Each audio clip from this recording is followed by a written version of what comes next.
What is going on, family? What is going on? Please take a moment. We are in the YouTube area. Please take a moment to hit that like button for me. Just please take a moment to do that. I would absolutely appreciate it if you would take a moment to hit that button for me. Thank you so much, everybody. Thank you so much. Now, we got some stuff we got to talk about. Hit the like button if you have not subscribed. Subscribe, do all that wonderful stuff, all those wonderful things. Please do that. But listen, fam? What do I always say? Let me bring that back. Right? I always say a few things. What's one of the things that I always absolutely say as it pertains to us and other people and other groups and this country? There's one thing I always say, and that thing is, everything is about us.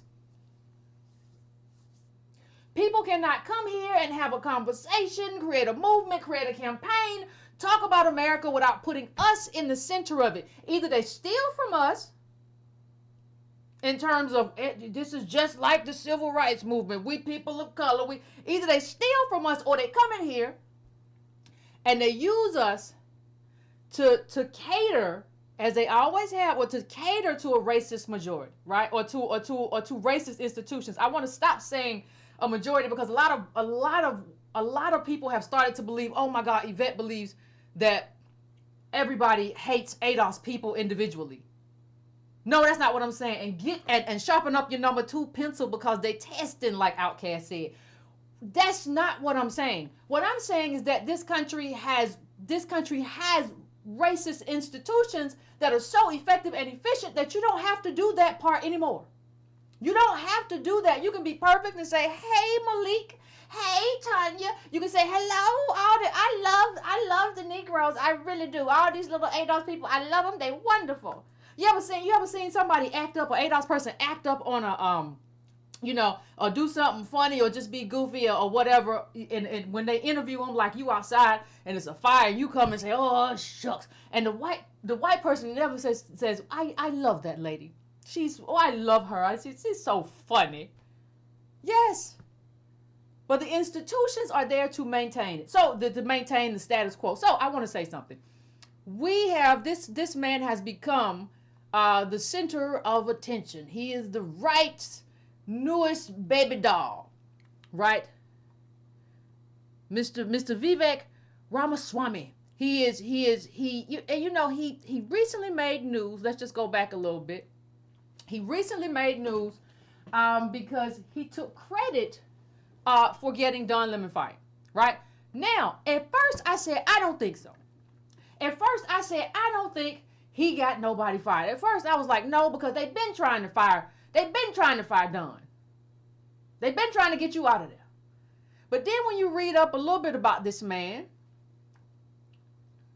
you start to see some things. So let me just put a couple things in perspective for people who don't know him. He is running for president, and as his foundation, he has made gutting everything that has made ADOS life possible. When you do something specific, as MLK said, when you do something specific against a group of people, you have to do something specific to repair that group of people. This country has abysmally failed even when they have tried, right? He wants to tear that apart. So he says there's no greater way to fuel racism in our country than to take something away from someone on the basis of their skin color. That's exactly what affirmative action does. I'll end it. See, this is where you prove to me that you don't know anything about America. This is where you prove to me that ADOS are an authority on America. This is where you prove it, Mr. Ramaswamy. You prove it to me here. Because the majority, the overwhelming majority of recipients are white women. It's not about skin color.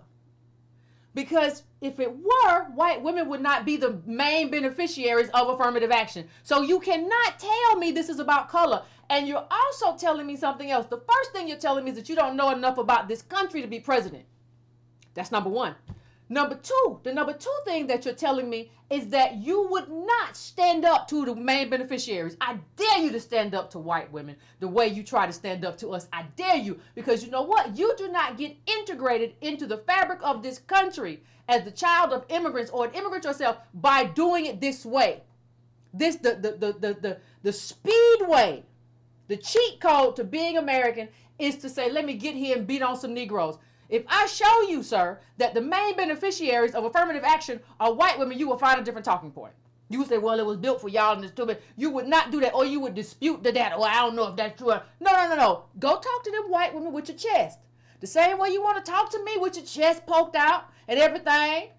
Like, go talk to them and say, hey, y'all got to leave that affirmative action alone. And I want to see you take the same stance about gender in affirmative action. I have not seen that, because if you knew as much about this country as you should know to run for president, you would know that by including women, you would know that women got in. It was supposed to be for us. That was the intention. Women got in at the end, and they were able to do what they do with it. See, you need to know American history if you want to be an American president. There's no way else to do it. But because you raised a bunch of money, let's talk a bit about your background. And this is why I think you might have actually been the straw that broke the camel's back in terms of Don Lemon Fire. I think you might have did it. Here's why. He's a biotech company founder, and by 32-year-old, the Indian origin entrepreneur Vivek Ramaswamy has raised 1.1 billion, one of the largest fundings in the life sciences sector. The funding was led by Japanese behemoth SoftBank and other investors. He is the 24th richest entrepreneur under 40, according to Forbes magazine's 2016 rankings. The magazine put his net worth at $600 million, right? So that's what you need to know about him, right? Here's something else. His father, Vivek Ganapathy, graduated from Regional Engineering College in Kerala and later worked at General Electric. His mother, Geetha, graduated from Mysore Medical College and went on to be a geriatric psychiatrist. So you have elite professionals in your family. You come from a very elite background, right? That's who you are. So when you say that, when you kind of insinuate and you say who's next, that you got Don Lemon out of here, when I look at how much money you're worth, and I look at what Don said something that you need, but you can't say that. Don said something like, who are you, little brown person, to tell me I'm a black American? Well, yeah. But like, no, ADOS didn't happen. So you can't say that I am anchored in America in the way that you are not. Not if y'all want to do people of color. If you want to do people of color, you cannot say that I, as an ADOS person, am anchored in America in a way that you are not. I am among the oldest Americans. We fought in every war, and you are not in them. Pre-1965, you were not in them. You can't say that, Don, because the politics wasn't done right. And you didn't even say it right. You little brown man, whatever he said. I was like, woo! I think he did. I think he called after the fact, and you was already on thin ice, and that was the straw that broke the camel's back. So now I believe it. I believe he had something to do with it. Whether or not it was the whatever. Now they were arguing about guns, and he said, Mr. Vivek, Vivek said that the NRA really had something to do with Negroes getting their rights. And the thing is, that just wasn't true. Right? We know when the Black Panthers started having guns and saying we're going to use guns and we're going to use them to protect our community. You're not going to come in our community and beat us up. You're not going to come in our community and do the stuff you've been doing. We know when that happened. We absolutely know for sure that the NRA took the side of the police. They didn't take the side of the Panthers. They would have gone. They didn't say these Black Panthers have the right to do that. That's not what happened at all. The display of Black Panthers with guns, that's the display they're talking about. So frightened politicians, including California Governor Ronald Reagan, that it helped to pass the Mulford Act, a state bill prohibiting the open carry of loaded firearms, along with an addendum prohibiting loaded firearms in the state capitol. The 1967 bill took California down the path to having some of the strictest gun laws in America and helped jumpstart a surge of national gun restrictions. The law was part of a wave of laws that were passed in the late 1960s regulating guns, especially to target African Americans, said Adam Winkler, author of Gunfight: The Battle Over the Right to Bear Arms, including the Gun Control Act of 1968, which adopted new laws prohibiting certain people from owning guns, providing for beefed up licensing and inspections of gun dealers, and restricting the importation of cheap Saturday night specials, pocket pistols. My aunt used to carry one of them, that were popular in some urban communities. In contrast, the NRA's rigid opposition to gun control in today's America, the organization fought alongside the government for stricter gun regulations in the 1960s. This was part of an effort to keep guns out of the hands of African Americans as racial tensions in the nation grew. The NRA felt especially threatened by the Black Panthers, whose well-photographed carrying of weapons in public spaces was entirely legal in the state of California where they were based. So what this is saying, Vivek, let me teach you about American history, sir. You did whatever little elite school, because I think you were born here. Wasn't he born here and his parents came from India? Well, either way, let me tell you, you don't know enough about American history. And Dunn was right. He just didn't know enough he didn't know enough. He got flustered and he didn't know enough to really have the conversation with you. But let me tell you, you are absolutely wrong about race in America, and you are absolutely wrong about guns in America, right? So that didn't stop him. Vivek, he still wants to be president. He keep coming, right? That's what 600 million teach you. So on his first thing he gonna do is gonna end affirmative action. Well, let me just say something. Let me come out of this and say something real quick. I say this and I stand by it. You know, a lot of people like to talk about, oh my goodness, what if there is another civil war? Well, listen, if the Civil War happens again tomorrow, the front lines will be with brown Confederates, right? That's why I keep saying that the idea of melanin as the construct, right, of what is black in America, I'm not talking about what you call yourself elsewhere, is antiquated. Or brown is antiquated, because there are a lot of brown people who are white supremacists. There are a lot of brown people, according to Caste, who are white people in their country. He's Brahmin. He is the white people of India. This is thousands of years of learned oppression that this man is importing into this country. And Silicon Valley and California are deciding that they have to deal with caste. They have to deal with the kind of Indian caste because it's so toxic and it's so problematic to America that we're having to deal with the caste that these people are importing to this country. We shouldn't have to do that. Yes, Don, if you call somebody you brown, little brown, I don't know what ethnicity you are, if you say that to somebody worth $630 million, you might have a problem. See, Don, you didn't understand. Let me talk to Don Lemon for a second. Don, you didn't understand who he was, and you didn't understand who you were in context of him. You had a job. He's a multimillionaire headed to billionaire. You have a job. He can finance his own campaign. You have a job, sir. And you do not have a movement or momentum behind you. The only organization, group, movement that was arguing for specificity for us, you got on TV, Don, and you said you got to watch these African descendants of slavery. They're bots. You got to watch them. Well, now you're unemployed, and ain't nobody fighting for you. I wouldn't fight for you anyway because you was real snarky. I can't hear what you all in my ear and all the little stuff you was doing and starting fights. You thought you was somebody. You learned a good lesson, Don. You learned a real good lesson. Let me tell y'all something. At the rate we're going, you will see the first Indian American president before you see the first ADOS president. You got Nikki Haley and you got Vivek Ramaswamy. You will see one of them before you see one of us because of how we do politics. We do politics in a very crazed manner and allow people to cobble themselves together and either become our movement or stomp on our movement. They will either come and say, everybody got lynched. It wasn't just y'all. We was all in it. We all were people of color. I told y'all, I was reading a study from years ago, and the study wasn't even about race. It was really about power and And the study was about powerlessness in America. And it was after I read another study. So I went home, read it, and they referred to ex-slaves as new citizens of color. Not black, not African American, not new citizens of color. Let me tell you. Everybody better get ready. I don't know.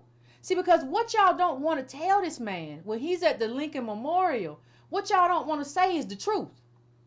When he says teaching a 3-year-old about Abraham Lincoln isn't easy. Props to my parents who wrangled 2 boys on this same trip 30 years ago without the support we have today. Very grateful for those, for what this country gave us. What he doesn't want to say, and what we don't want to say, when he says what we did in this country, we fought a war. He said, we fought a war. You didn't fight anything. Indian Americans were not in this country at that time. You did not fight anything. That's like John Lake was almost when he said, we Latinos, we built America. You did not build anything, John. You were from Colombia. Forget all this Puerto Rican stuff. Your daddy said you're from Colombia, and your parents were both born there. Listen, Colombians were not here, just like Indians were not here. You did not fight anything. Stop saying we. You can say what this country did. You can say what ADOS did. You can say what a bunch of white people did. You cannot say what you did. You don't say we. But we make it so easy to say we. Because we describe ourselves as African or Africans in America, and we don't want to claim it. And when you don't want to claim it, somebody else will happily walk in and take it. How you going to let somebody else say we? This was the man meeting with Abraham Lincoln. He has to go over there and learn about Abraham Lincoln. We have an inherited experience of our people meeting with the President of the United States who did the Emancipation Proclamation during the Civil War. That's our history, and we don't want to own it. And if you don't own it, somebody else will. Somebody else will come over here and take it and adore it and love it and make it their history, and we will throw it away. If you want to know, if you really want to understand this country, there's no way to understand it without understanding what Negroes fought for. And don't tell me, well, soldiers died. They wouldn't have died if the Confederates hadn't been fighting for slavery. They would not have died. If everybody wasn't trying to tear the Union apart for slavery, they wouldn't have died. That's mass suicide, child. I don't want to hear nothing about who died during the Confederacy. I want to hear nothing about that. Frederick Douglass needed to see Lincoln with the president meet with the former slave. We are the American descendants of slavery. This is our inheritance. This is our birthright. You don't get to come here and learn about it in a book. We have inherited all the cost of that. We have fought in every war. You were not in that war. Don't say we. Don't say we fought a war. You just got here. Your parents just got here. Don't say we. I would never move somewhere, and then even if I have kids and say, well, we did this. What? I didn't do that. I would say, well, this country of which I'm a citizen, America did this, and I believe America. I'm not going to say we. What's wrong with y'all? What's wrong with us? Let people just buy into and just walk away and say we. Frederick Douglass arrived at the White House on a hot day in August 1863 without an appointment. He was a black man on a mission at a time when the country was torn by civil war.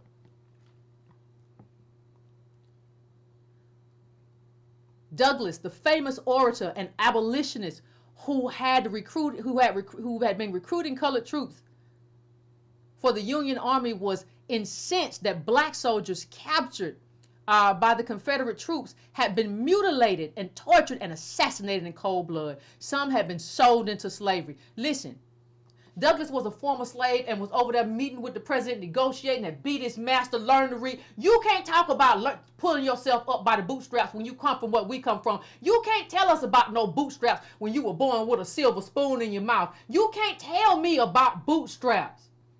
And now you can teach us about bootstraps. If things were naturally allowed to progress as they were supposed to progress, we would be bigger, farther than everybody. When you can come and steal somebody's land and steal their money and steal their wealth and steal their rights, they have nothing that they can protect, and you refuse as a country and as a people. You refuse to protect them. Can't no man come here and tell me from an elite family that oppresses the Dalit in India, you are the highest caste, come here telling me about bootstraps. You never seen a bootstrap. You never had to pull yourself up from anything. You were set up by your caste to be who you were. The same way people in this country were set up by wealth and theft to be who they were. Who do you think you are? Who do you think you're talking to? See, y'all won't tell people who they're talking to. You got to let people know who you are. And you got to let people know who they're talking to. You got to let them know. For black Civil War soldiers, respect was the first victory. See, I can't even understand, given this as our history, how we would allow somebody to say, I'm an African in America. Done fought in every war and walk around saying that. Meanwhile, somebody who just got here yesterday, or whose parents got here after the fact, that person will tell you that they're American. They don't say nothing about. They might mention that. Vivek don't even really talk about that. He had in his book, he had like a passing phrase about, well, he don't understand American inequality. He don't understand it. We're gonna get to how the ways we know that he doesn't understand what happened here. And for somebody who's a billionaire, the way he approaches this is lazy. You are a lazy man, Vivek, as it relates to history. You are lazy because you did whatever you did to make money in your business, but you have not put in the time and effort to learn about politics. Maybe just read some audio books. You got people who can read to you at that level of money. You are a lazy, lazy man because you can't teach us nothing about bootstraps. But when somebody pulls themselves up by their bootstraps, you can't cut them down. That's what happens here. But you don't understand that. But let me just talk a little bit about the people who paved the way for us to be in this country. It's a very different story. That's why people of color don't make no sense.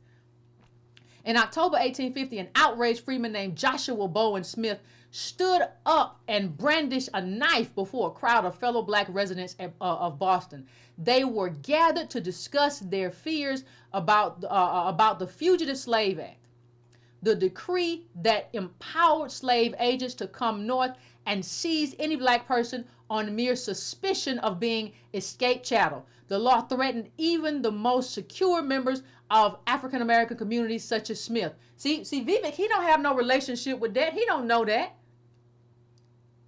You go and build a life for yourself, and people come and just snatch it away because of a new law. This man, Mr. Smith, was a successful caterer.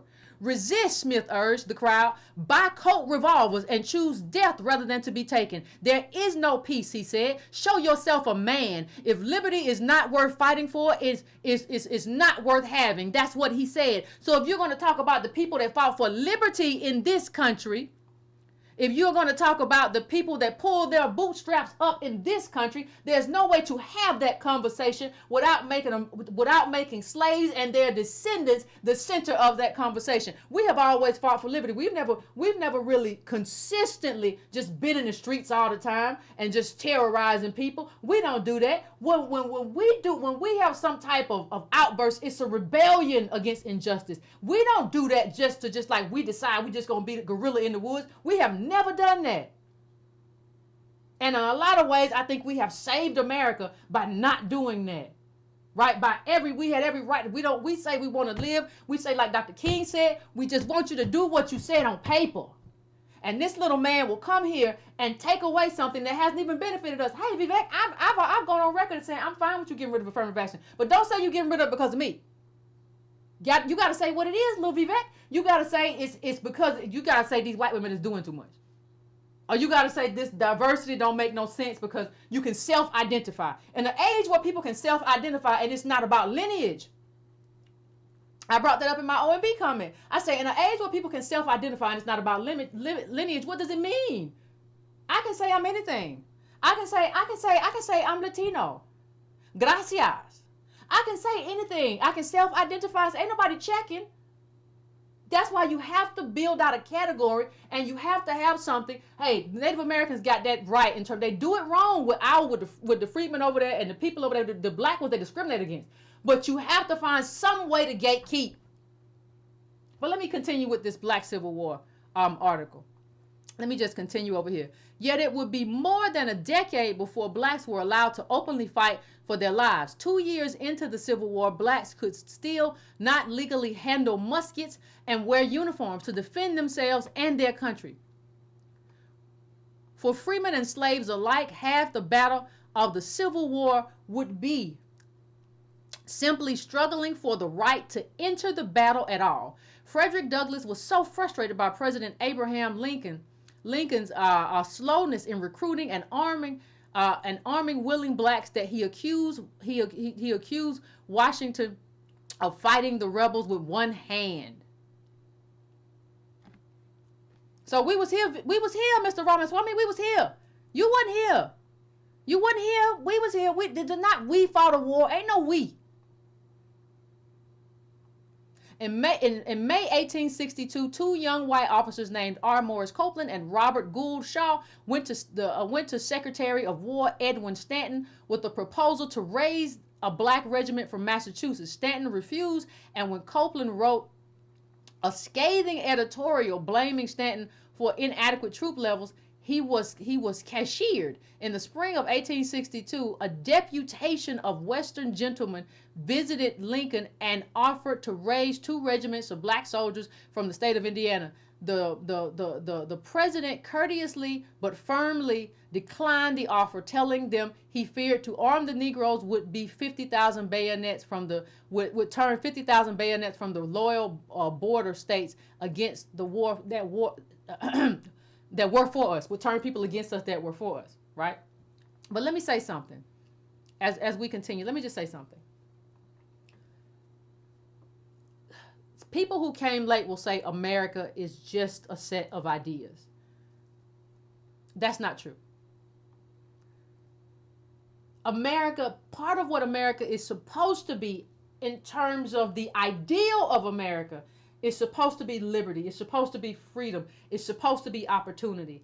These ideas exist in terms of how America is represented. But more than America is a set of ideas, America is a set of sacrifices. And the people who are most anchored and most American, I'm sorry, are the people who have made the most sacrifices. We have sacrificed life and limb, and we have been abused. We have built the country. We have fought in every war. You do not get to come here tomorrow, yesterday, whatever, and say, I am you, and we did this, and we did that. That is not how any of this works. So people who say America is just a set of ideas, America is just a set of thoughts, America is a set of beliefs. No, America is also a set of sacrifices. Because somebody had to fight the wars. Somebody had to build a country. Somebody had to make it possible for Vivek to come here. Somebody had to do that. And when you look at that, the people who were always and most involved in that was who? Slaves and their descendants. It just is what it is. I'm not trying to make it into something it ain't. I'm just telling the truth. You got to tell the truth and shame the devil, because these people will come. Congress passed the freeing slaves whose masters served in the Confederacy and authorizing Lincoln to induct blacks for any purpose he saw fit. That August, Stanton quietly ordered General Rufus Saxton to begin forming a trial unit of 5,000 volunteers made up of South Carolina slaves. Then on January 1st, 1863, Lincoln released his Emancipation Proclamation. Contained in its broad sweep was a short but crucial sentence that authorized the military enrollment of blacks. Such persons of suitable condition will be received into the armed services of the United States. So I don't know what to tell nobody. Like, this is our story. Our story is not everybody's story. Just a few days later, on January 10th, 1863, the 1st Regiment of South Carolina Volunteers held a celebration of the Emancipation Proclamation in their camp, during which Saxton presented them with their first regimental flag. Accepting the flag was a black sergeant named Prince Rivers, who addressed the men. Brothers soldiers, he called out. One request I make to you now, for the first and last time, when on the battlefield you may see me fall under this flag. Bury me, hide me, but let this flag still float before the eyes of all.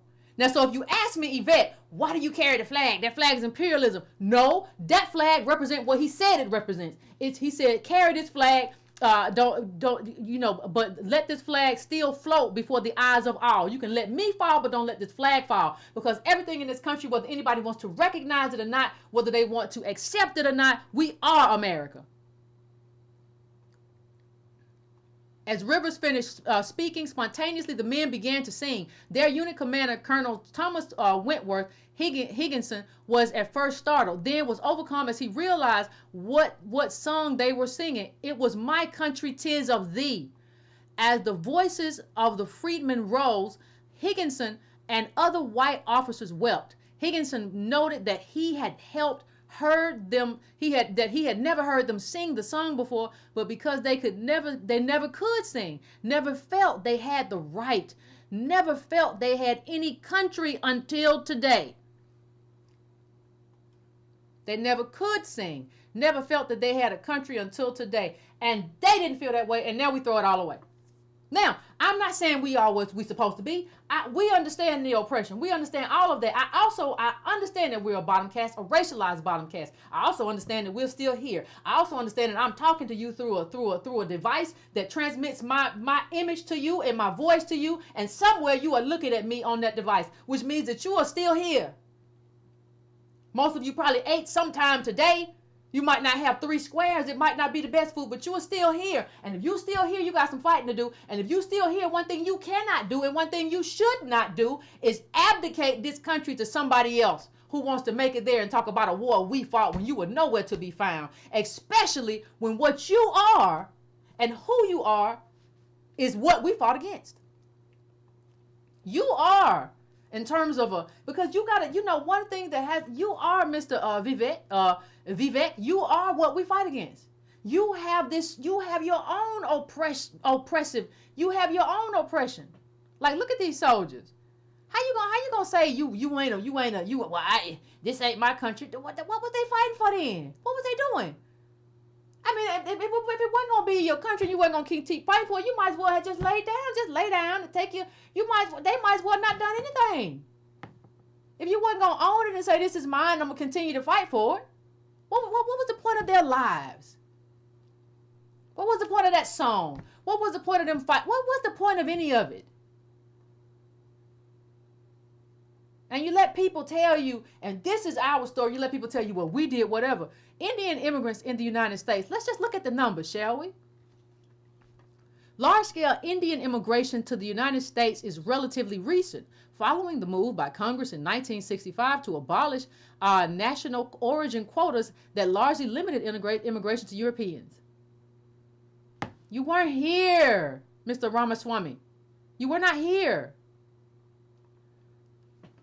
The pace of arrivals from India and other non-European countries is in subsequent decades has been rapid. Today, Indians represent the largest U.S. immigrant group after Mexicans and ahead of the Chinese and Filipinos. The 2.7 million Indian immigrants living in the United States as of 2021 made up 6% of the total foreign-born population, and their numbers grow. Now, and here's the thing.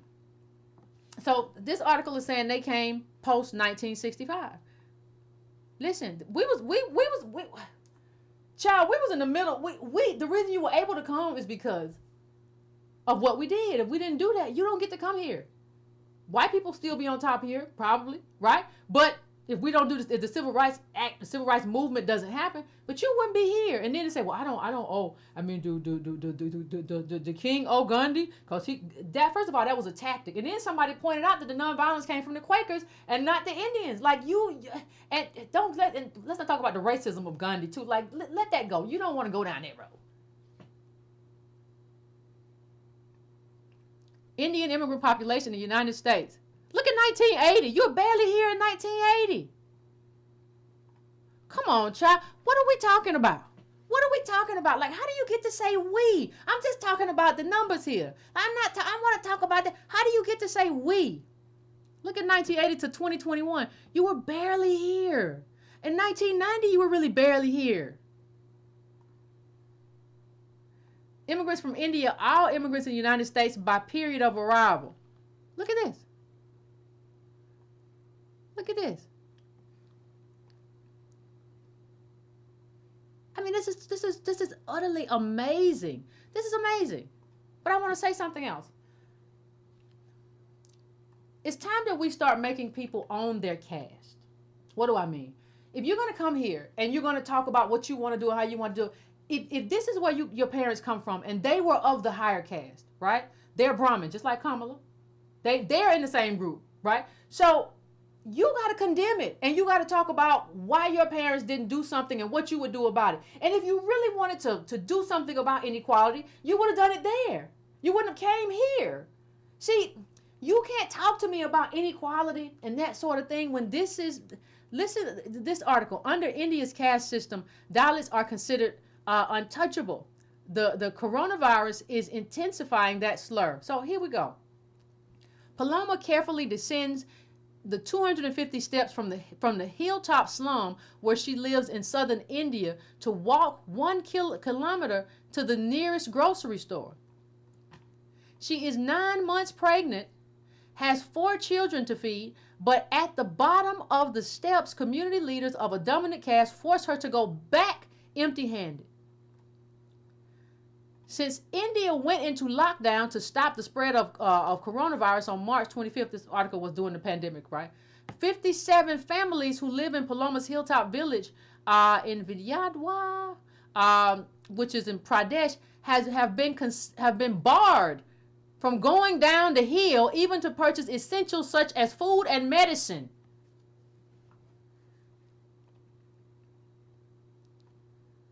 The families are part of oh, excuse me, sneezing like crazy. The Yanadi community, who work mainly as waste pickers and drain cleaners, and who even before the coronavirus were segregated because of their caste. We've been locked up here like prisoners. We live near a milk factory, and there is not a drop of milk for my children to drink. We are called dirty, and they say we spread disease, said Paloma, who only goes by one name. Now here's the thing, they want to say you spread disease, but they leave you in feces as waste pickers and will not allow you to move up in society. Like, if that is your situation, how can you be anything other than that? Right? Of course, if you send me, if I pick your feces, I'm gonna feces spreads germs, it spreads all kind of stuff. These are his people. Vivek's people are on top, and I have not heard him say anything about how he has tried to fix this. What he has said is that the system will be fixed by capitalism. That means he don't care. These people should have to own their caste. They should have to own where they come from and what's going on over there, and why, now that you are a multi-millionaire, you won't go over there and try to fix it. If you want to try to fix something, don't fix nothing over here, Vivek. We got enough people. Go fix that. Go back home and fix that, because you have more than enough money to come and go everywhere as you please. Once you worth 600 million, you can go and do whatever as you please. You are not constrained. Over here talking about Abraham Lincoln. India's caste system was officially abolished in 1950, but the 2,000-year-old social hierarchy imposed on people by birth, 2,000 year, still exists in many aspects of life. The caste system categorizes Hindus at birth, defining their place in society, what jobs they can do, and who they can marry. Sounds a little bit familiar, don't it? One drop in all that madness. Those at the bottom of the hierarchy who fall outside the 4 main categories of Brahmins, priests, and teachers, Kshatriyas, warriors and rulers, Vaishyas, traders and merchants, and Shudras, laborers, are considered untouchables, Dalits. Jobs that Dalits and Adivasis have been forced to take for centuries, cleaners, manual scavengers, and waste pickers, expose them to greater risk of catching the virus. During the pandemic, their jobs are considered essential services by the government, but many say they haven't been given adequate equipment to protect themselves against COVID-19, and if they get sick, there's no safety net to ensure they don't fall even deeper into poverty. Now, this sounds very familiar. Black essential workers' lives matter. They deserve real change, not just service. It sounds like we don't have anything in common with Vivek, so I don't know what these people of color about. It sounds like we have more in common with these Dalit people who are waste pickers. Black workers are more likely to be essential and more likely to die. So I swear this sounds very, very, very familiar. From bus drivers to security guards to hospital orderlies, black workers are overrepresented among COVID-19's frontline essential workers, defined as essential workers who must physically report to job sites where they face elevated risks of infection. They are especially overrepresented in jobs that put workers and their families' lives at risk without even a family sustaining living wage. Sounds familiar. Black workers occupy 13% of all jobs across the economy, but they make up approximately 19% of essential jobs that pay less than $16.54 an hour, the wage necessary to meet the basic needs of a family of four. Child, they have to do something about that wage index. Honey, no. Black workers are overrepresented. This is just a chart about it, but yes. Yeah. And look at some of the jobs. Yeah, this is just he is an oppressor. And when you talk about people of color, what happens is that people can't see it, because when you make it about color, people can't see it. They say, well, he's brown, he must what? No. Brown is not the same. It's not. It's about caste over there. And the Dalits are usually darker skinned. A lot of them are darker skinned, like the woman I put up. But like if you see him, he'll be Vivek. What was his name? Vivek or whatever. Like, hold on, let me put this up. He's darker than me, right?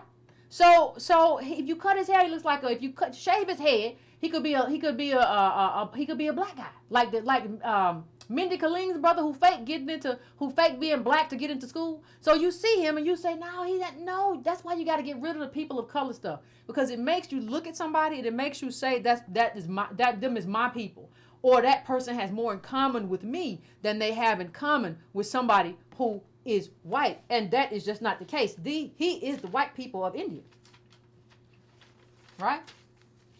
Claiming civil rights. Don Lemon got himself in a world of trouble. You just don't have the inherited experience of America, and that's different. Like if you go to Ireland, if you go to Scotland, they'll tell you, yeah, my great grandfather used to fish. That's an inherited experience. Just like we could say my great grandmother, the sharecropper or whatever.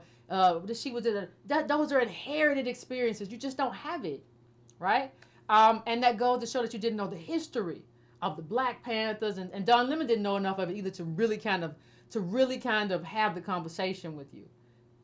Part of what happens is that people get so upset when they're having the conversation that they just misfire. But that's, again, somebody's manipulating your emotions to get you upset, because that's what you can do. You can get a Negro off the path if you get him upset. He just, I don't tell you what, I don't want to look at you, little brown. And now you done said something that sounds racy. And I'm not saying it's fair, because this man can do all kind of stuff that is racy, right? And do all kind of stuff that is offensive, right? But we can't, right? You can't get him back. You can't say that, Don. You can't say that, Don. You just can't. You can't, Mr. Lemon. So let me we're just gonna finish here. Let's just finish here real quick, because I just want to show you how we know he doesn't understand anything about inequality. He's just talking out of his butt. The CEO of Anti-Woke, that was his book, right? And he says, a conservatism that puts faith in unfettered markets would come to inform even Ramaswamy's understanding of caste relations in the Indian state of Kerala, where he spent summers with his family. Isn't it nice to summer somewhere? Just summer. We summered here. We summered in, we summered in the Balkans. We did Switzerland this year. Ramaswamy's family is Brahmin, the highest caste in the Hindu hierarchy. In Woke Inc., he maintains that American-style capitalism is repairing the damage of that pernicious system, writing approvingly that a lower caste guy in India can now deliver Domino's pizza, and my family tips him to show their appreciation. Listen. This man thinks, I want you to understand how stupid this is.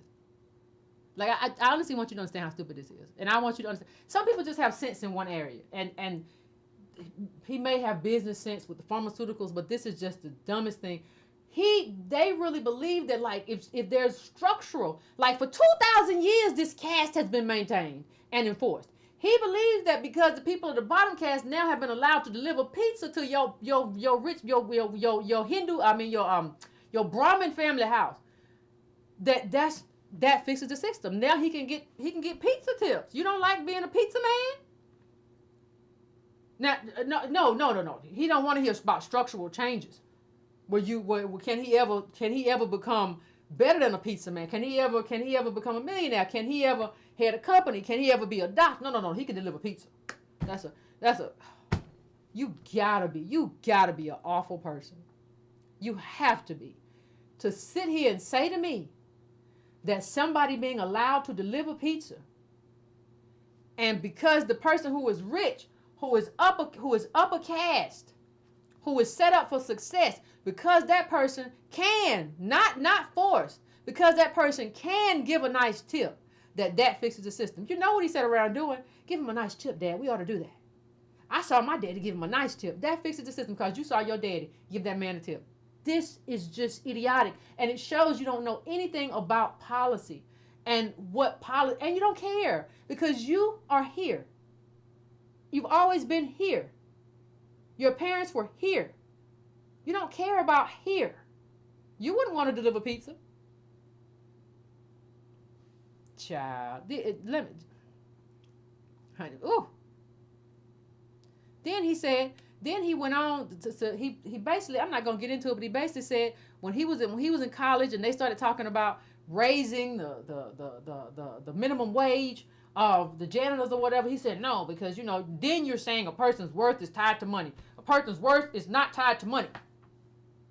So we don't need to give them no more money because their worth is not tied to money. But he's sitting on, would you do your job, Mr. Ramaswamy, if since worth ain't tied to money, would you do your job for free?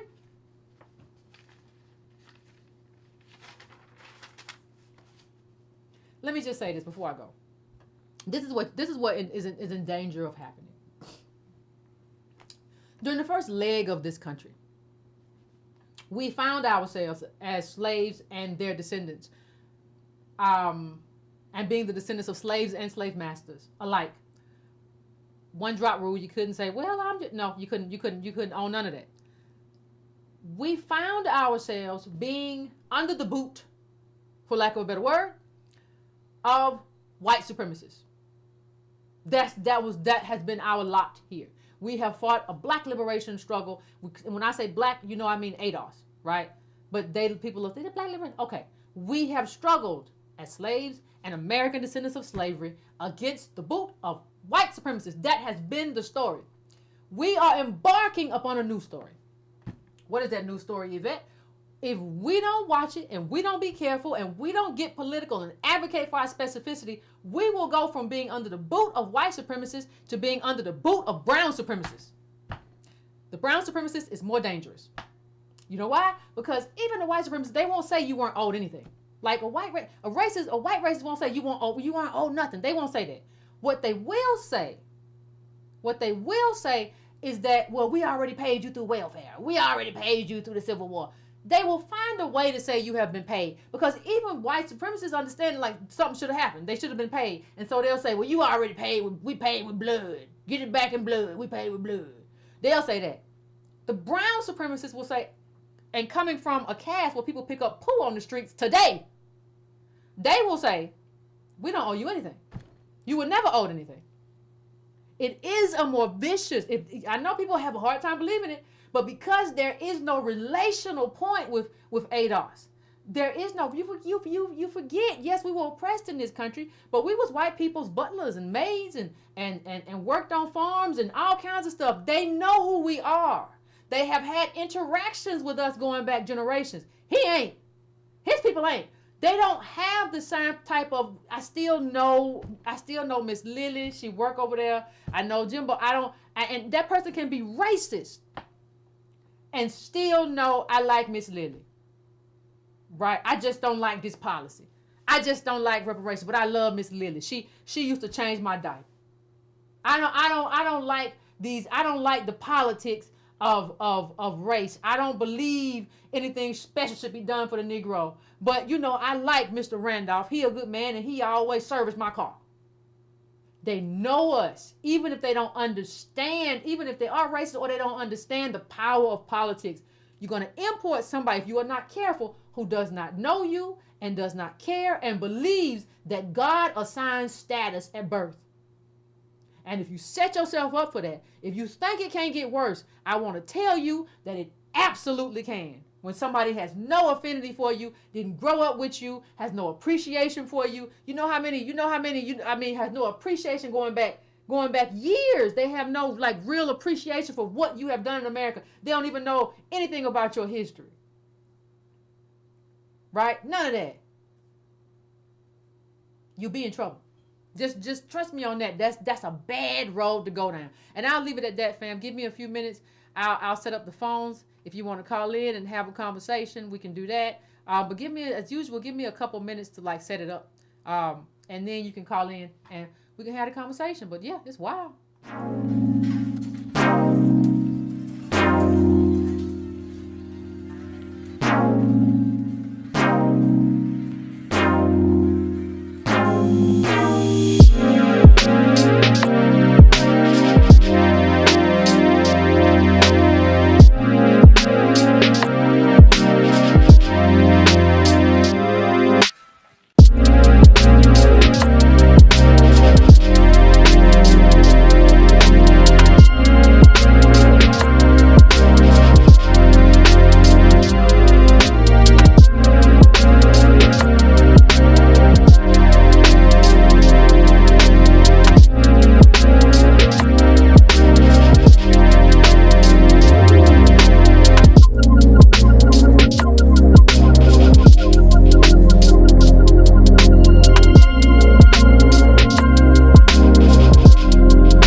All right, family, we are back. We are back. I am going to 910. 910, what's your name?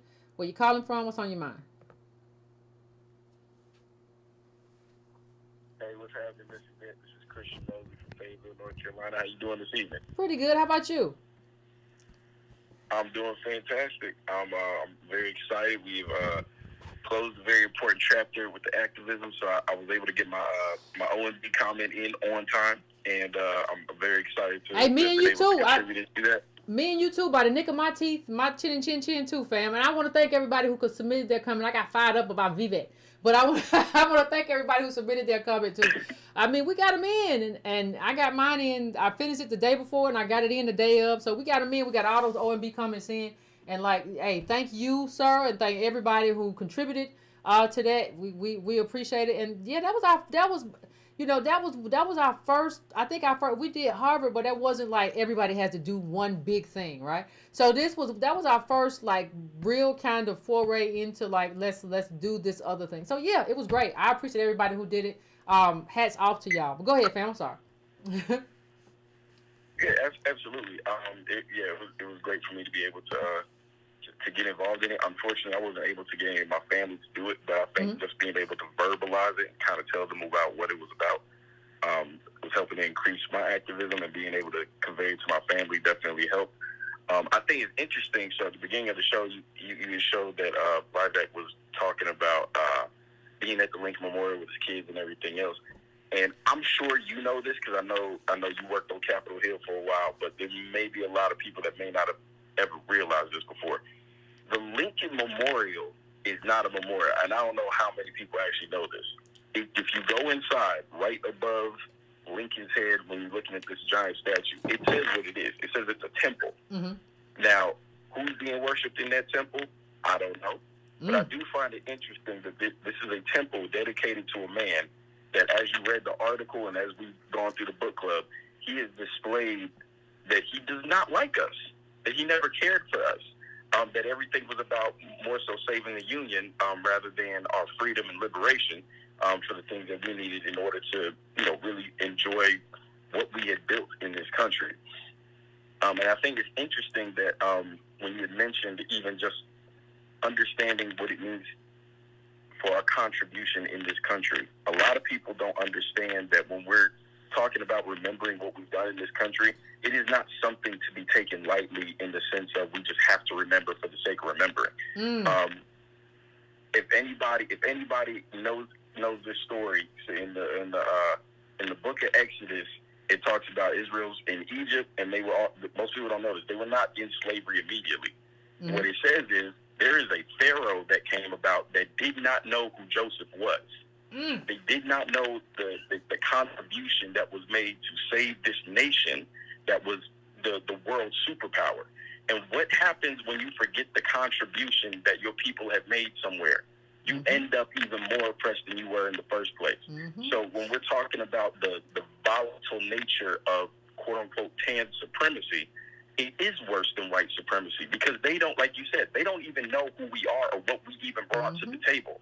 So for you to even say things like the NRA did this and that, it is not surprising, but it is wildly disappointing that the Republican Party allows that level of sophomoric understanding of American history to be able to be their spokesperson when all it takes is a quick Google search on a lot of these different things, let alone making the due diligence to actually read a book on something. Well, and I'm sure maybe his business act.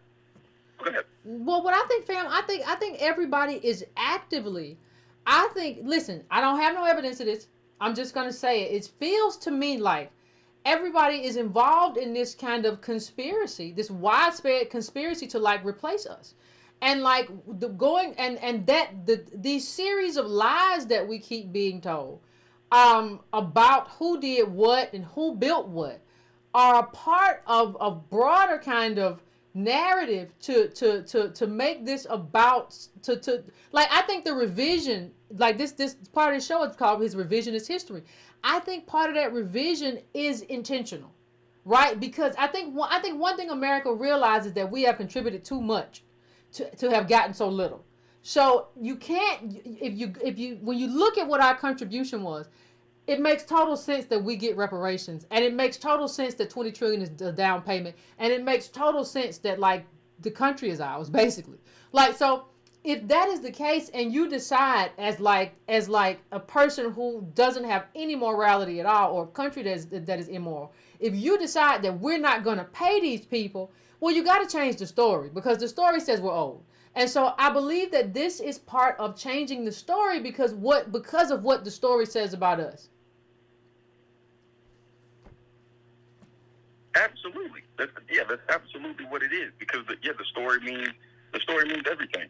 And I think if we just keep it as a verbalized story, it doesn't mean much to us. But I think what the beautiful thing about the ADOS movement has been, we've been able to not only give that history, but we can quantify that contribution with all of the immense amounts of data that have been gathered, not only by yourself and Mr. Antonio, but everybody that's been a part of the org and people in different states being able to pull their state history.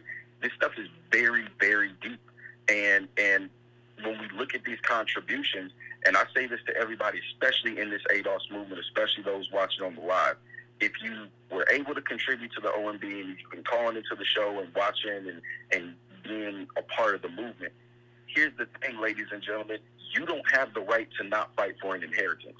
You got to take this outside of the internet, which is why I am so excited that these chapters are on the way.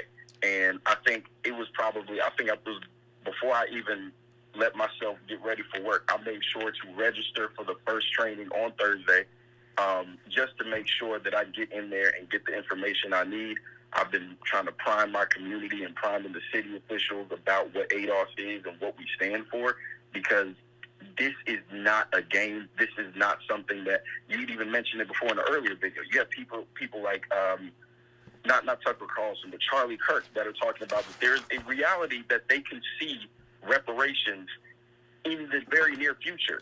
This is something that they are scared of. When we go back to January 6th, there was one white gentleman talking about reparations to a black officer. They know it's coming, and they're scared. Yeah, they know it. To understand wait a minute. Hold on, fam. Remember what was written on the gun in Buffalo when he massacred those people. He said, "This is your reparations." I go back to it. Everything is about us. And there's no way to get around it. Listen, it would be lovely to get around it and not have to fight. That's just not the situation we were born into. That's not the country we were born into. And let me just say this real quickly, fam. We're about to launch these chapters. We're having chapter resource meetings. Go to I retweeted it, but then I got into a bunch of fights, so you might not find it as easily on my timeline. Go to at ADOS.org and you'll find it there. You can sign up for the Zoom, and we'll have some great information there about the chapters. We will also be asking you all some questions, thinking about like what you want to see, letting you know how it's going to roll out, so that you know what you're coming into and what's going to be expected and what you expect from us. So if you go to @ADOS.org, that Twitter account, you can sign up for the Zoom, and those are this month in May, right? So they're later this month, so by all means please do that and sign up for that as well. We're launching the chapters. We're having some chapter meetings for you all, to information sessions. They're chapter information sessions. You can be a part of the information session. Everybody been saying, Yvette, the chapters, when they do this, they go to come to the information session, have a conversation. We'll be there. We'll be able to have a conversation, tell you about it, give you some information. You can ask us some questions.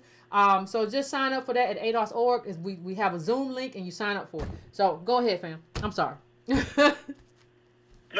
No, you absolutely. I just wanted to wrap it up real quick. I just wanted to say thank you for all of the information, all of the leadership that you provided, and being able to see just slowly but surely, actually it's a little bit quicker than slowly, but seeing how a lot of these grifter movements and a lot of these other organizations, as we're seeing, they're starting to slowly fall off, and we're seeing a light cast on people that just want money and people that are really ready to do the work. And so, as you mentioned it before, the ancestor that was fighting in the Civil War, talking about that we need to be willing to lay it down for our freedom. And like I've said before, and I believe this with everything in me, because this movement is much more than me. I have a child now. I have nephews and nieces. This is for them. So, ladies and gentlemen, make a decision this evening, and henceforth, you will get your freedom, or you're going to die talking about it. And ain't no need to talk about it if you're not going to fight for it. You might as well just take a nap. That baby needs some milk. All right, fam. I appreciate you. Thank you so much. Thank you so much for calling in. Thank you so much, fam. Thank you so much. Yeah, we got to get to it. That's just what it is. Ain't no other way around it. Listen, we got our information sessions, like I said, coming. Go sign up for those at ADOS.org. Go to our Twitter page. It's a Zoom link. Sign up for it. It's an afternoon time, and there's a time during the day on the Sunday. So hey, just get in there and handle business. Going now to 737. What's your name? Where you calling from? What's on your mind? My name is Richard. I'm calling from Texas. Hey, Richard. I want to I want to thank you for your program, for all of your programming. I followed you for a couple of years now, and it took me a while to really cotton to you, so to speak. Yeah, because, I'd see the thumbnails, and I'd say, well, I don't want to see what she gets. And then I started listening to you, and I said, well, no, she's a little rough. But then I started listening, and I understood. And I knew why I had to you, because you reminded me of my teachers. I'm from the old school. I'm 69. Okay. And we had teachers who were uncompromising, like you are. They were consistent. They were the same women every day, like you are, consistent. And I don't want to go on and on, but I do want to say that I love what you do. I love the way you do it, and I admire you for the work that you continue to do. And that's thank you for the commentary on Ramaswamy. We really need that. It needs to be put in context. I agree. So you're doing a great job. Thank you, fam. I appreciate you. Thank you, and thank you for watching until you like me. All right, bye. All right. Some people give up early. I just she yelled and I didn't care for it. It's just like you gave up quick. Like don't give up that quick. Like give stuff a shot. Right? Give love a chance. No. Anyway, listen. I mean, because I just think people feel like there are options, right? People feel like there are options. Well, Yvette, I got an option. I don't got to fight. I can really work. No, those options don't exist. Did y'all see? It's not just that stuff now. Did y'all see what AI is doing? We ain't even talked about what AI is doing, right? We haven't even talked about it. AI is the thumbnail for this video. Like, we have not even talked about what that does in terms of jobs. The going to zero wealth by 2053, that was based on a pre-AI America. Have we really talked about that? No, we don't have anybody that's really talking about stuff that actually matters. And that's part of the problem. I was talking to somebody today about how I don't even like going out a lot of time because people want to talk about basketball or people want to talk about, which housewife you watch. Child, none of them. Hush now. I just want to eat my hot dog. Like, I don't even want to. Okay, you know what? Bye. That's kind of where it is because like there's a graduation to adulthood where you're supposed, I'm not saying you got to talk about politics all the time. Everybody got to have time to play their fun and do whatever they do. You know, the Jack gonna be and Jill gonna be dull boys and girls. They don't have no fun. But everything can't be fun. Not if you expect to be American and have a life in the midst of like AI is probably the biggest disruption we've seen since the Industrial Revolution. And the people that we deal with aren't even having to come. I've had several conversations about it behind the scenes, but it's happening so fast. Everybody's gonna have to navigate it. As a racialized bottom caste, you have to navigate it. And people are running around talking about little stuff on TV and little basketballs. Child, I can't. Anyway, 973, I'm coming to you. What's going on? Oh, hi, Yvette. Thanks Hey. for taking my call. No problem. I wanted to thank you for addressing Ramaswamy. There was so little said about what was such a specific troll on the black community, ADOS community specifically. I watched it, and it really was fascinating to me because to me it was definitely a campaign move. I don't think it could have been executed so perfectly without being produced. And to use the key words to trigger, which were NRA, the Civil War, not civil rights, but the Civil War, and blacks had been freed, that our freedom hinged on the NRA and the Second Amendment. Yep. That was technical to me. That was a technically executed troll. And it said to me, this isn't even about you, Don Lemon. And it's not about Don Lemon. It's about us. It's about us, and it is not It was a statement. I'm not even speaking to them directly about my running for presidency. They are beside the point. They are free. They have been free since the Civil War. And that's all there is to say about that. Mm-hmm. And let me show you what that freedom means. I can sit here in front of this biracial person and make a statement that will trigger him. And I just couldn't see it as coincidental. Well, and let me just say what I've always said. I say everything is about us. Whether you talk about Goldwater, like you go back to all these campaigns, right? Like America is about, it's always been about what do we do about ADOS? Like what is going to happen with ADOS? Oh, ADOS are committing crime. Who's going to put them in jail? Are you going to put them in jail? Because the white vote is going to be for who's going to put them in jail. Like the campaigns, it's always us. And I think it's always, there's something significant in that, right? It's almost if like there is a call within those calls, right? Those kind of calls to us and about us. There is a call for us to act and say, listen, you're not going to use us. We're going to tell you what to do about us. Right? We're going to pick up that mantle. We're not going to let you all just fight about us and we not get in here and say we're specific and this is what we want you to do with us. And you don't just get to talk about us. We're not a pet. We're a people. And I think that's kind of like buried in there somewhere. But I agree with you. It's like, I think the limit is totally ADOS, but it's like you can get in front of this man and he rises up in reaction, right? But he doesn't, like there is this ability to just kind of trigger us. And then we just look like we can't maintain our control or we can't maintain our comportment. And I understand that it is triggering because the man is just saying the most racist stuff to your face. But understand that he's doing that intentionally. And you're a reporter. You're not even just a regular, you're a reporter, sir. Act like it. But go on, fam. I'm sorry. Yeah, I mean, that was specifically it. Somebody wrote dog whistle. That's exactly what it was. And it was what I understood working in corporate America and in philanthropy.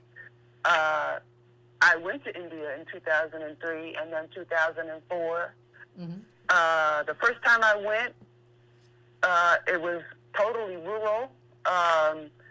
No electricity, run by ethanol from cow dung. And I went back, and the cow dung was gone. There was fiber optic cables being run. The farmers, their wives were making cubic zirconias.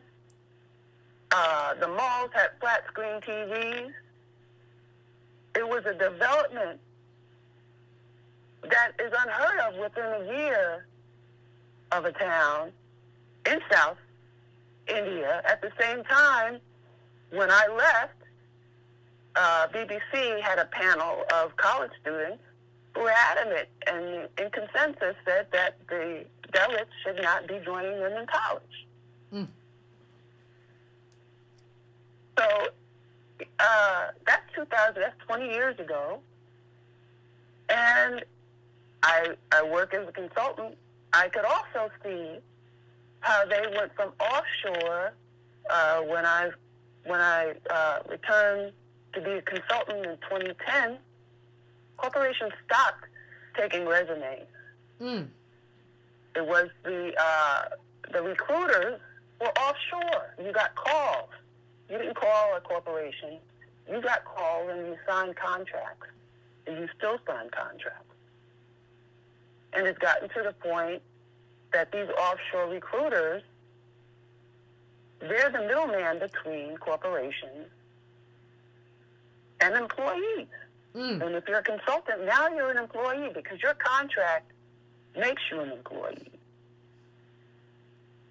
So it's very subtle what is happening. I've worked within Indian teams, and they're willing to come and they'll switch jobs and go from state to state to the point where they've settled in and they have local representation all across the United States in government. So I can see where that has come to a head and they've matured politically. And it doesn't surprise me to see that they've carried that caste system with them. Yep. It really doesn't. Now, and let me say something. That caste is different. Like, that's a caste that you're born into. America, part of the crux of America and the way America gets caught up is that America, in terms of the ideas that we talked about, it's supposed to be a country where anybody can make it, where you're not judged by anything. So America is always caught between the Negro, right, in terms of ADOS, and trying to like keep us down, but also trying to appear to remain, in alignment with the principles that are supposed to guide the country. You are importing people who have no such principle in their guiding. Like that caste is something that you're born into from birth, and they don't make no bits about the fact that you're supposed to stay there for life.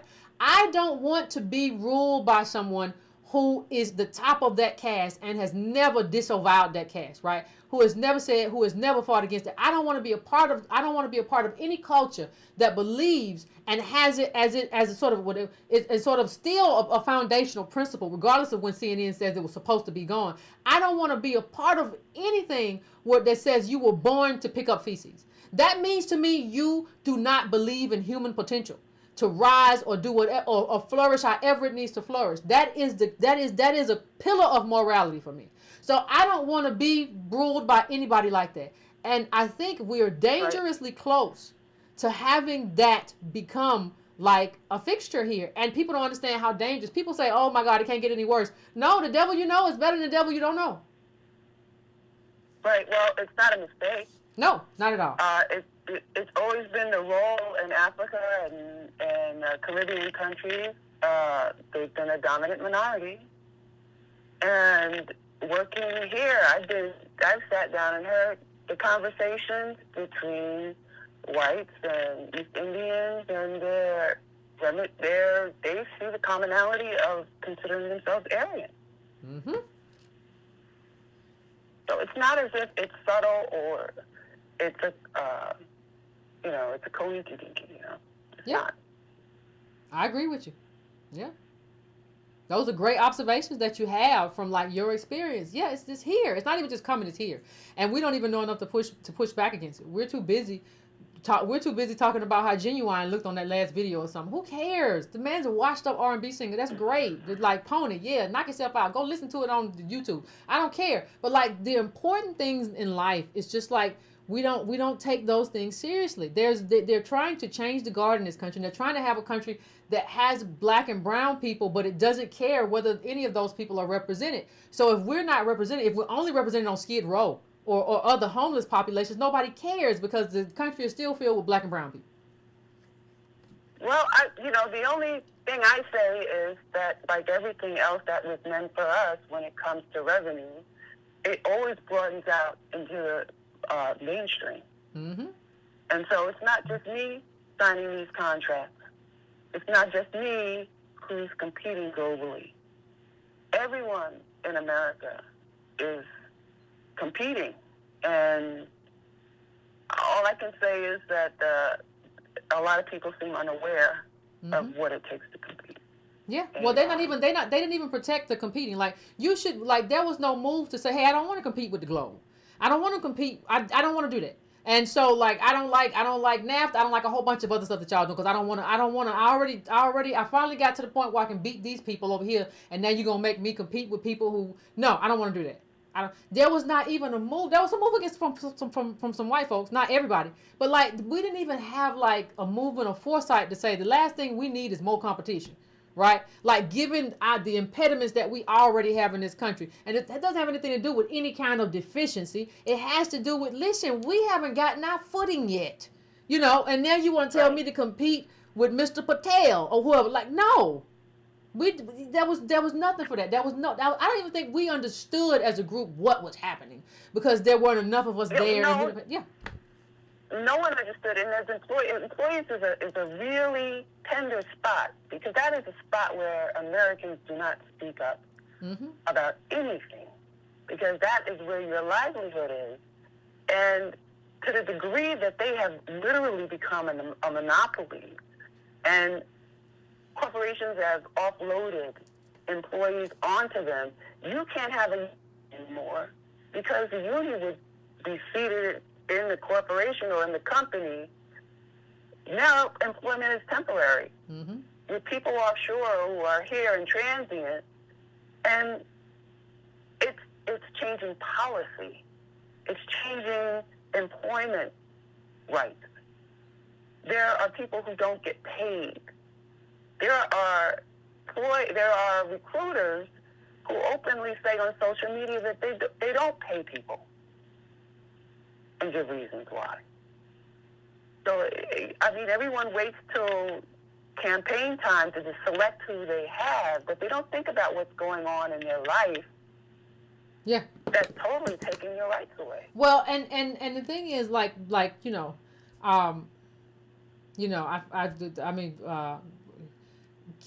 we have certain things we do in society, right? In American society too. One of the things we do in the democracies, we vote. But like, I don't think people understand that political education is a year-round kind of thing. Political awareness, having a culture of politics that we discuss, we talk about, we read about, we watch documentaries about. That has to be a culture. There has to be a cultural shift among us to where we understand, like, voting is part of the ritual of politics in democracies. Politics, though, goes far beyond that one ritual in November, right? Whether it be every 2 years, every 4 years, every 6 years, depending on who you vote for. Politics goes beyond that and is a much greater responsibility than showing up at the voting booth. And we haven't captured that. And that's part of the reason why our imagination hasn't totally captured what the solution could be. You know, in order to have a solution for something, you got to think about it. You got to sit down, you got to think about it. Well, the best way to think about stuff is to bump up into ideas about that thing. And the best way to do that is through a book. Right? You kind of bump and say, well, that sounds like a good idea. Well, I wonder, could we do that here? Well, I didn't know they did that. You have to bump up into those things, right? And like, we don't bump up into those ideas. You know, we have ideas about a bunch of other stuff, but not this. And that's only because we don't have a political culture anymore. We've kind of allowed that to die. And we believe political culture is I show up and I vote for the Democrat and I go home. No, political culture is bigger than that. It's broader than that. It's deeper than that. It is, and we have to feel comfortable to do that, because the one thing I could see is I could clearly see people have a perception of someone because they come from East or South Asia as being much more intelligent, or that is not genetic, okay? No. And it doesn't exist. I would say if I work with a team, there's one lead who is really intelligent, and everyone else has specialties or things that they know, but not necessarily geniuses. I don't get that sense. No. But the thing is, they work as a team, and they feel, as certainly as Vivek felt, hey, I can start a pharmaceutical company. And they have, and they have an elite. My interest. I said, and they have an elite. They have an elite group back home. Like that caste system sets up one group as elite. They have people who have money who can. Can you help me? It wasn't just that Japanese bank. I'm sure that they talked about. Like he has a whole Brahmin community, which is an elite group who he can call on, and they have power in this country. And it's the most dastardly thing that we were never allowed to just let us rise to what we can rise to, right? Instead of pulling us back down. Just let us rise where our imagination and our effort takes us. We were never allowed that. And so now other people are being, put on the fast track. And it is what it is. It is what it is. Thank you, fam. I appreciate you calling in. No, your call. It was a great call. Great observations. I mean, what else can you tell folks? Much appreciated. Much appreciated. You have a great one. I'm going now to 954. What's your name? Where you calling from? What's on your mind?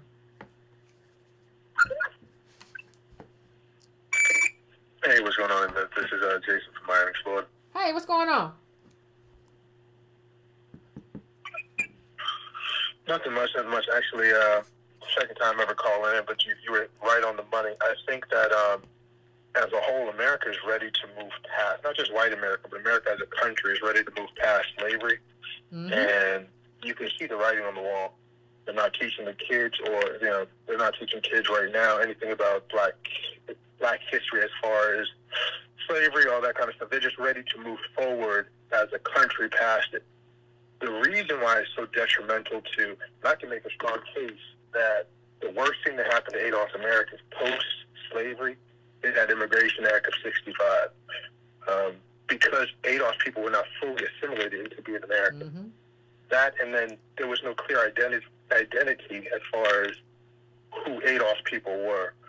So, well, hold on 1 second, fam. Hold on, hold your thought real quick, because I have a question. I have a question I want to ask you early. Do you believe it was a mistake, or do you believe that the Immigration Act of 65 happened because of the Civil Rights Act? Meaning, was it the case then? And I'm just speculating. I don't know. Was it the case then that somebody said, you know what, they've gotten rights, but we're never going to let a slave group get to that point. So let's do the Immigration Act, because if you go back and look at the congressional arguments over the Immigration Act, the proponents of it lied. They said, no, it's not going to be a lot of people. It's not going to be a big deal. They totally lied. It's kind of like the NAFTA lie. No, countries.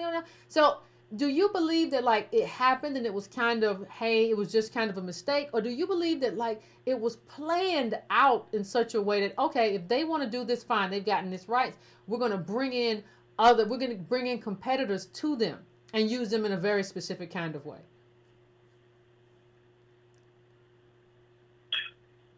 So I'm only half Adolf, so I'm glad that the Immigration Act happened, because there's a 50% chance I would be here. What's your other half, fam? What's your other half? It's a good thing. What's your other half? Nigerian. Okay. No. I'm not arguing if it's good or bad. Other half is Nigerian. Okay. Now, I'm not arguing if it's good or bad. I'm not arguing whether it's positive or negative. I'm arguing whether or not. Do you think it was? What do you think the intention was behind it? Well, I'll say this. I don't want to say I don't believe white people are smart enough to think that way. I believe it was self-inflicted. I believe that Adolf Americans were looking for reinforcement to fight the oppression. And the examples I will give is the whole Malcolm X, Stokely Carmichael, that whole Marcus Garvey, that whole unity in color.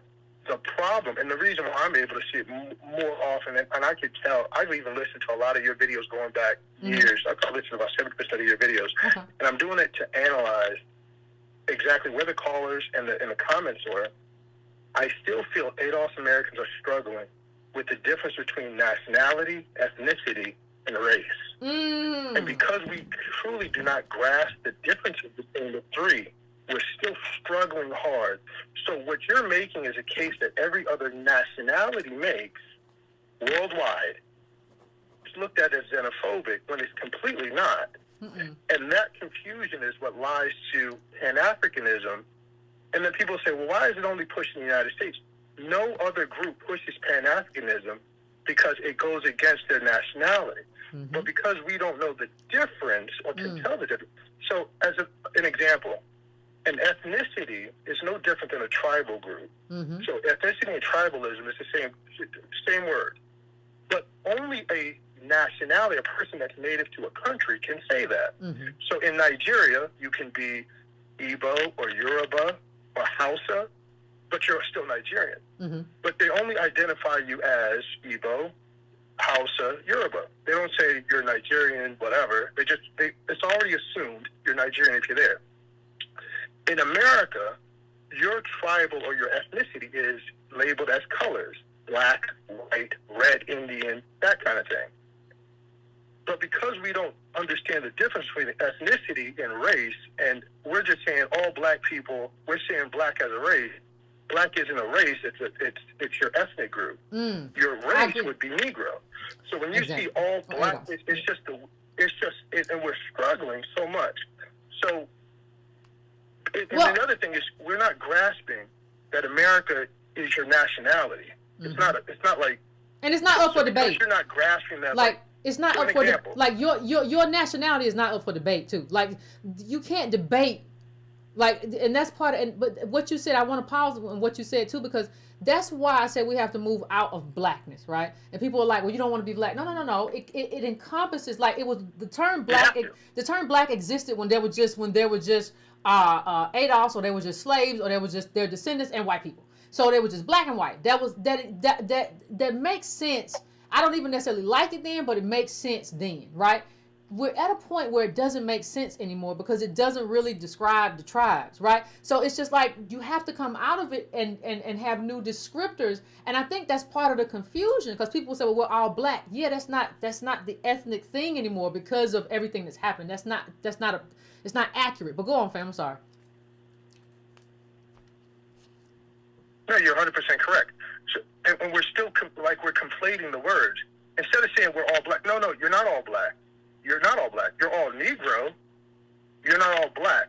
That's the reason why when Italians first came in, Italians were not considered white. Mm-hmm. They're not a part of the ethnic group. They weren't considered white. Mm-hmm. But they had to be assimilated into whiteness. So, like, there's a story that came out where the Ghanaian was, like, it's a play on Italians made white. It was, a story came out years ago, it's somewhere in New York, I believe, where the Ghanaians became black. So what they're basically saying, it assimilated into your ethnicity, and because we didn't kind of tell the difference, like, yeah, I mean, we kind of all look alike, but you're not American. When a person says I'm not black, you're like, this person's an idiot. He says he's not black. No. I'm not black. I'm Negro, but I'm not black. So you're assimilating all these people in. You've already bastardized the word black. Black has to go away at this point. It does. Like, it's done. It's already bastardized. But, and the other thing is, and just to touch on this, I think the other thing is this, is that, and I don't know, it's already to the point where it's already gone already. That whole, like, an example. So I'm Nigerian American, mm-hmm. because my father's American, my mom's Nigerian. Mm-hmm. So I'm Nigerian American. I have a cousin who has two Nigerian parents that he was born in Atlanta. Mm. But he's considered Nigerian American. How can he be Nigerian American? So it's my belief that your nationality is not up for debate either. It's not like where you were born, it's where your blood lies. So because America is, like an example, like with the American flag, because you do not believe you're American, and you're American because, like, you were here the entire way. That's what makes you American. Yeah, the entire time. You're just allowing other people to say, well, I'm American just like you.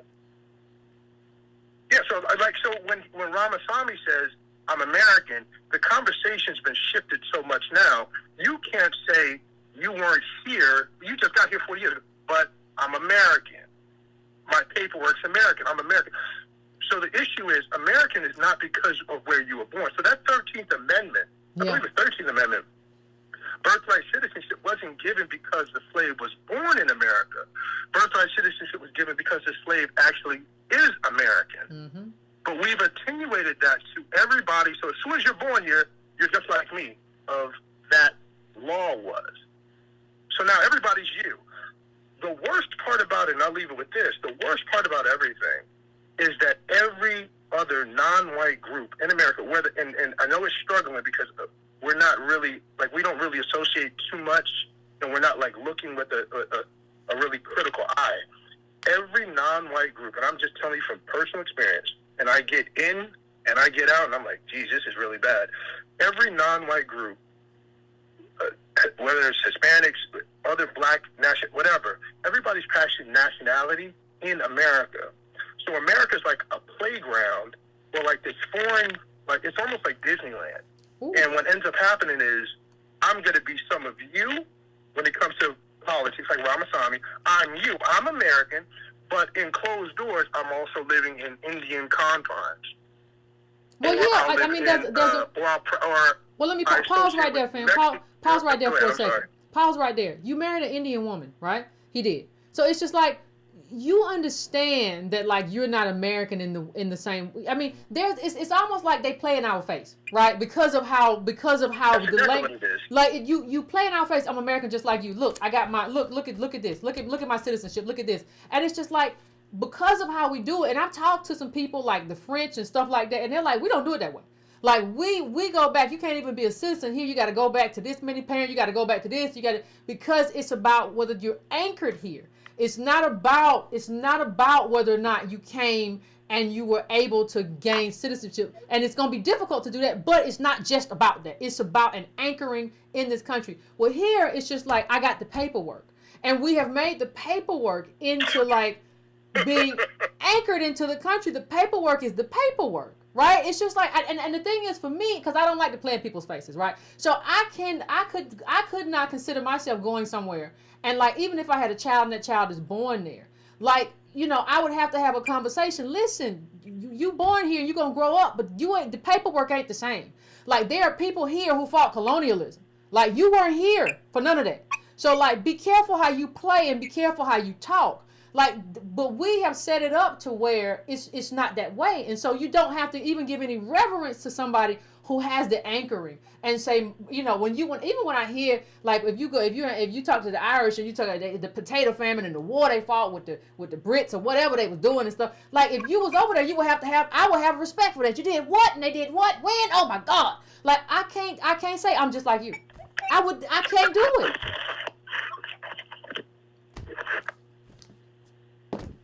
They play in your face. Yeah, it's crazy. I'll say two things. One, I think you're absolutely brilliant. I think, and what makes you brilliant is your critical thinking skills. I think there's a lack of critical thinking skills within our community, and I think that honestly is what sets you apart from everybody. I don't even think the common follower, the common people that follows you understands just how brilliant you are as a critical mind. And I commend you on that, because even when sometimes I'll listen, I'll say, well, let me challenge her on this. And every time I think of something, 2 or 3 minutes later, you'll already repeat. I'm like, geez, okay, she's really on it.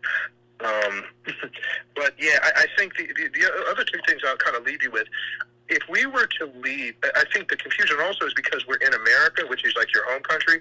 If we were to all like go to Mars or something like that, or like a distant place, as a nationality, white Americans and ADOS Americans should be like that should be like, they should click up together, and then you're who you should be clicking up with. If we were to do it like every other group is doing it in America, would be like white Americans. But it's like you really don't get that because you're in your home, so like you really kind of don't understand. Well, I said nationality because you're here. Well, I said this to. I was arguing with a white guy, I suppose, a conservative, the other day, and he said to me, he said, well, black Americans, you know, financially are better off than black people around the globe. And I said, that's not the comparison. I said, you have to compare us to white people. You have to compare us to white Americans. Like, that is the bar, right? The bar isn't, and they have tried to make us into this there's this global Negro group. No countries exist. And so the comparison for us is to other white Americans, and it's not. And I've said this to people too. Like, even when we talk about, I said the problem is we all link up to people based on like some kind of melanin construct. Well, as opposed to talking to white America about what is good and where we have to find a middle ground. And I said, you all don't even understand the cultural. You know, we don't even understand some of the cultural things we have in common with white people, right? And I said, you go into a bar on game day. A black man and a white man, ADOS man and white man, they're going to order chicken wings and drink a beer. That's a cultural similarity, right? And so when you say we don't have nothing in common, no, I've been to too many. Yes, you do. You don't see it because you don't see it as culture, but you do. Yeah, we're really bad. I do want to say two things. I do want to kind of ask you this question, and I called in a couple months first time, and I asked you, and it was about the John Yarmus thing bringing to the inaugural ADOS conference, and if you had any second thoughts about kind of moving forward, if you could change something, would you? And I think you brought up, and some guy brought up the fact that, oh, well, your people aren't ready, or something like that. In my opinion, I would say this, and not to be critical, because hindsight's 20/20. No, critical is fine. I would say is maybe not giving enough credence to one thing, and it's because it's my belief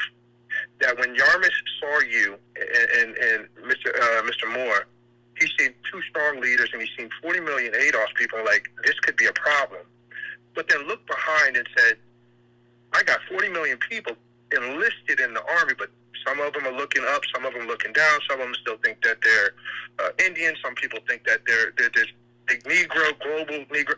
So, yeah, you know what? I don't think this, I'll call you bluff. I believe that the only way now is through changing the OMB. I believe that. So if you could just speak on how critical do you believe the OMB is, one, but then two, I think if something could be different, it would be the fact of maybe, and like I said, not to be too critical, but not giving enough credence to one thing. Obama, like, let's say, what is it?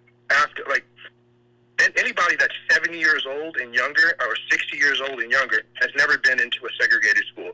And I'm being general, but desegregation, going to school with Latinos and whites, having to hear for the last, 50, 60 years, we're all immigrants. President Obama saying for the last 20 years, we're all immigrants.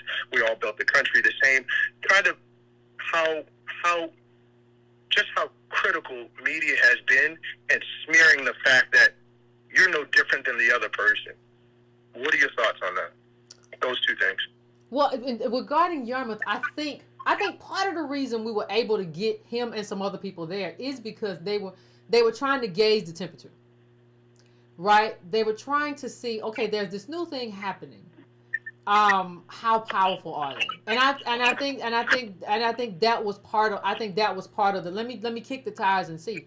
And I think they took like a let's wait and see approach, right? I know there was some other things happening in terms of people, the stuff that was happening, in terms of people smearing us or whatever. But I think people did kind of take that approach. And I think there was an expectation too that if Yarmouth had, and I don't know what he did, but if he had to go back and say, what do you think about this? I think he would have said it's about to blow up. Like, that was the energy there. I think what happened though, part of what happened was the smears, and part of what happened was that we had too many people who were too interested in grabbing the microphone as opposed to just like grabbing a shovel, right? So we had some in terms of a group self-inflicted wounds. I do think that you're right that we have a lot of people who, like Obama, they grew up kind of like Obama, where everybody was saying we're all immigrants. Everybody was saying they grew up with. I didn't even in school, like we had white people and black people. I didn't see a lot of other people. I remember there was one dude named Ola, and so I knew he was not from there. You know what I mean? We knew Ola was. I think Ola might have been Ghanaian. I don't remember, and we had a few Latinos, but it wasn't like a lot. You know what I mean? So I think people are growing up very differently. And, there's so much that happened, though. I think there was a whole xenophobic thing with somebody else that took off, and it made us seem like, oh, my God, they just hate our immigrants. And it's just like, no, we're just saying we're not the same. Well, it's hard to say that, too, if somebody over here is calling names and doing whatever, and there's a back and forth. So, I think there were a lot of things that just kind of went haywire and really delayed our push, right? And I think if I had to do it over again, there are a lot of people that I just would not have included in terms of, I wouldn't have given them a hearing. I think I had it in my mind that you have to try to elevate people, and you really don't, right? Like, because when you elevate people will say to you, you elevated this person. So if they were whatever, why'd you elevate them? Well, I don't know, I shouldn't have. Right. So, I think that becomes a problem too. You're right. I should have. That was a mistake. Because then you have putting somebody up, and then when else they get up there, they throw sand in your face. And so I think but if you're a fair person, you try to do that. Because in my mind, if it's going to be a movement, you have to be thinking about succession. That's true. But there's a time and a place for everything. And that was not the time. That's what I feel. So there are a lot of things that I think if I had to do it over again, there are a lot of things I would do differently. That's just one. Appreciate it. Listen, I'm gonna join your Patreon. I'm gonna be your newest member. I think appreciate you. And I'll challenge everybody, because I think that the education that you're bringing, that you guys, both of you, are bringing, I think that it's up to each one of us. And I'm not saying everybody should be teaching, but as a teacher, it would be up to us as your followers to say, or students, to say, you know what, each one teach one. So as you educate me on one thing, it's my job to say, let me grab one person and educate them and push them towards yourself. I don't think, and not to be critical, I don't think we as your students have done a strong enough job of at least trying to convert or convince, because this is just completely like, this is like a no-brainer as far as like trying to establish some type of nationality, like for yourself. Well, like to me, well, there should be no debate in regards to it. Well, and I wonder honestly, fam, part of the reason that you understand it better is because you're part Nigerian, right? Like you can see inside and outside. So I think when you have that, you can see both perspectives. Okay, I have this perspective over here. I have this perspective over here. It makes sense because even when I talk to I talk to a lot of Black immigrants who are like, yeah, it makes sense. You deserve reparations. I get it, and it's just like I don't understand why some people online are fighting me so hard, and they're like, well, I don't either. I can't talk about them. I can only talk to you. And so I do believe that maybe having that inside outside lens kind of changes things. But I appreciate it, and the Patreon family is we talk more freely. YouTube, anybody can drop by. So I appreciate it. Thanks, Yvette. Talk to you soon. Bye. No problem. You have a good one. I think, fam, we are going to our great call too. Great call. I appreciate that call, and I don't mind like critical pushback. I love it because some people have really good ideas about stuff. He was a great caller, real smart. I like that kind of thing, man. I love smart people. But so I and I think and it's not. I said somebody's well, what is he? How does he identify? That's not really the issue. That's not really the point of conversation. Like that the who you. That's a specific kind of time when somebody comes in like Vivek and says, I did. Hold on, Vivek. Who are you? What you been? Going to my last caller though. I'm going to 912. 912. What's your name? What's going on, and how you doing, and where you calling from? Hey, man. You know who this is. This is Bernard. What's going on, Bernard? How you doing? I am all right, actually. Good. But one thing I want to remind people about this Indian thing is what America basically does to different ethnic groups, because we always bring up the caste system and how people like Vivek and Kamala are high caste, but consider the fact that through selective immigration and a bunch of other machinations, the U.S. manages to even flatten them if they can get over here. Because when you actually, even though there is caste discrimination within the U.S., and you see that because you just saw Seattle pass, anti-caste discrimination laws, and apparently California, according to one of the patrons in the chat, is also trying to pass it. But the thing is, they're jockeying amongst each other within the confines of companies like Cisco and Google and stuff like that. They're Dalit people in the U.S. are trying to move up within those companies, and those are not even spaces that we have much access to already. Just think about that. So, for me, I can't even see counting like a Dalit person as a so-called person of color, because they get elevated so highly if they can get over here. Well, they can be a person of color, not ADOS. Like, you could be that. I remember, and I put it up. Somebody, there was a Indian who was in tech who listed out all the companies that had Indian CEOs, and it just became apparent like how they have been fast tracked to the heads of companies, while we still having a hard time getting jobs in Silicon Valley, right? Yeah, we can't even get the jobs within Silicon Valley, and then when they talk about the caste discrimination, it's often within the confines of those tech companies. So that means that, like, wait a minute, the Dalit person got access to the tech company. Mm-hmm. Did I get access to the tech company? Nope. I'm just asking, because the last time I checked, I saw 2% and 3%, and I'm willing to bet you, and I hate to say that most of those are probably Black immigrants. Mm-hmm. Yeah, you didn't get it, and the Dalit person is complaining about the caste discrimination within the tech company. So you're right. That means they got inside. That means they got a job. Yeah, and another thing I want us to think about is notice how they are clever enough to try to get this anti-caste discrimination. Meanwhile, we got a bunch of ADOS who are fighting against disaggregation still amongst Black people. So they already know to do this, to try to disaggregate and get anti-caste discrimination. And they already have access to high career spaces, and we don't have any access to that. And you got organizations like the Urban League and even portions of the NAACP still apparently trying to fight against disaggregation within the Black community. it's just unbelievable. It is. Everybody understands the power of, and we used to, the power of, but they got us so, well, no, I ain't gonna ask, I'm not gonna ask nobody for it. No, I'm gonna do it by myself. Bye-bye. What? Okay, fine. Okay. Zero wealth. Especially after these old people pass on and the pensions are gone, it's over with. So, yeah, I agree. They quickly understood, oh, we need some anti-racial caste and all that stuff. Yeah, we still talking about, man, you just got to get it out the mud. I ain't getting nothing out no mud. Dirty dog. I ain't getting nothing out no mud. Go on. But no, I'm sorry. It's like, get it out the mud. It's like, no, you still in the mud with the rest of us, and it's going to stay that way until we're able They just playing in the mud. They playing in the mud. Get the resources we need. Child, get it out the mud don't mean nothing, but I like to play. Get it out the mud means I like to play in dirt. That's all that means. I don't care what nobody say. That's what I'm guessing too. Like we doing that. Meanwhile, dollar people are like, well, you know what? I actually might want to be the CEO of Google because I'm already into Google. Yeah, I'm into Google. How does this tech person get paid? Who knows how much money? I just need these people to stop. I just need these people here to stop being mean to me and this caste and stuff, and I'm in there. Yeah. Exactly.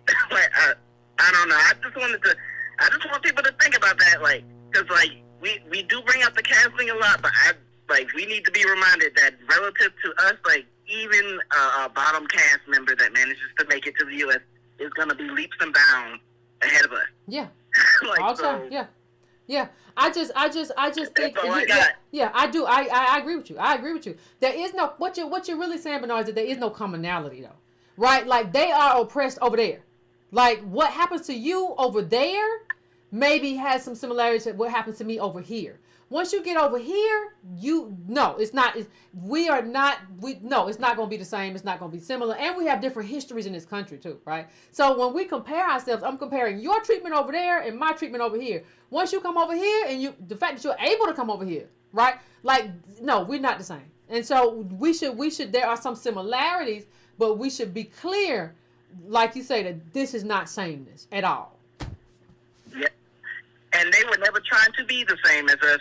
After this show, I want people to go on Twitter because what I just posted is that 10 case where I think that's how you pronounce it, where since 1913, they have been trying to get legal whiteness. So even the few initial Indian immigrants to the U.S. were attempting to get legal whiteness to basically expedite their naturalization, as in they were not trying to be caught up in no Jim Crow or anything like that. They already viewed themselves separate from us. And in fact, I remember reading some of the cases, and some of them said that for actually trying to, because like the white people here came up with this whole Caucasian thing, which is not true for the white people that came here, but some of them were actually in the court trying to say, like, no, we're literally from the Caucasus, count us as white.